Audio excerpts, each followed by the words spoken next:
চারিদিকে আপনি শত্রু দ্বারা পরিবেষ্টিত। আপনাকে আমি এটাও পরামর্শ দিয়েছি, ঢাকার বাইরে আপনি রাত্রি যাপন করবেন না।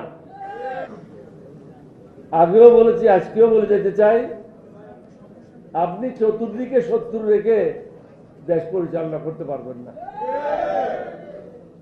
আমরা হলাম আপনার প্রকাশ্য শত্রু, যা বলছি মাইকে বলছি, কিন্তু আপনার আশেপাশে যারা আছে তারা হলো অপ্রকাশ্য শত্রু। অনেকে আছে যারা বিদেশ থেকে টাকা পায়, বিদেশ থেকে তাদেরকে পরামর্শ দেওয়া হয় এবং আপনাকে বিপদগামী করে।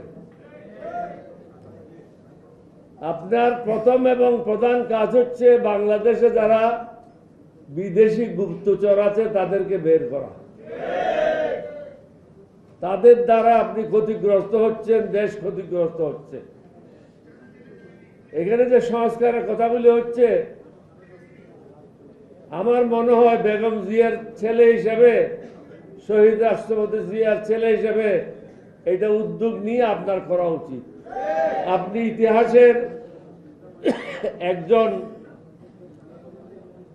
নেতা হয়ে থাকেন, এটার আপনার ক্ষতি হওয়ার কিছু নাই। শুধু একটা জায়গায় আপনার অসুবিধা হতে পারে যে আপনি প্রধানমন্ত্রী থাকলে দলের প্রধান থাকতে পারবেন না। এটা ছাড়া আমি কোনো জায়গায় আর কোনো সমস্যা দেখি না। ওটা নিয়ে আপনি আলোচনা করেন 11 দলীয় প্রজোটের সাথে। বাকিগুলি যত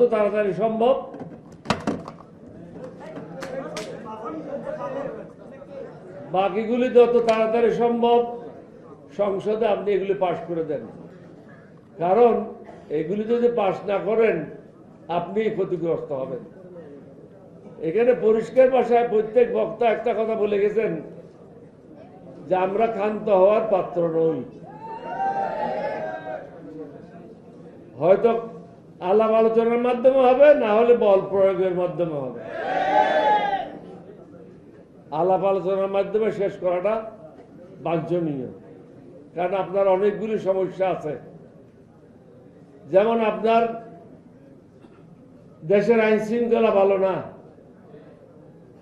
কতগুলি ছিনতাই হয়েছে, কতগুলি মানুষ মারা গেছে, কতগুলি অবৈধ দখলদারি, কত জায়গায় চাঁদাবাজি হচ্ছে, এইগুলি নিয়ে আপনি ব্যস্ত আছেন। মাদকের ব্যাপক বিস্তার লাভ করছে বাংলাদেশে, এটা সবাই আলোচনা করতেছে।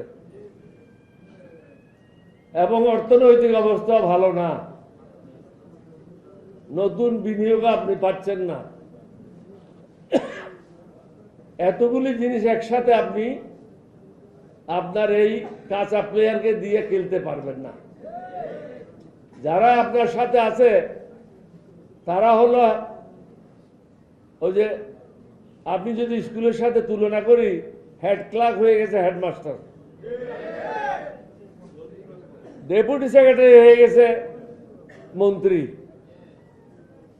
এখন যদি ডেপুটি সেক্রেটারি মন্ত্রী হয় তাহলে দেশের কি অবস্থা হবে বলেন? আপনি কিন্তু খুব ভালো অবস্থানে নাই। আপনাকে আমি এটাও পরামর্শ দিয়েছি, ঢাকার বাইরে আপনি রাত্রি যাপন করবেন না। কারণ চারিদিকে আপনি শত্রু দ্বারা পরিবেষ্টিত। 11 দল আপনার শত্রু না, 11 দল আপনার বন্ধু, যার কারণে প্রকাশ্যে আপনাকে পরামর্শ দিচ্ছে। এই পরামর্শ জামাতের জন্য না, 11 দলীয় জোটের জন্য না, এটা হলো দেশের মঙ্গলের জন্য।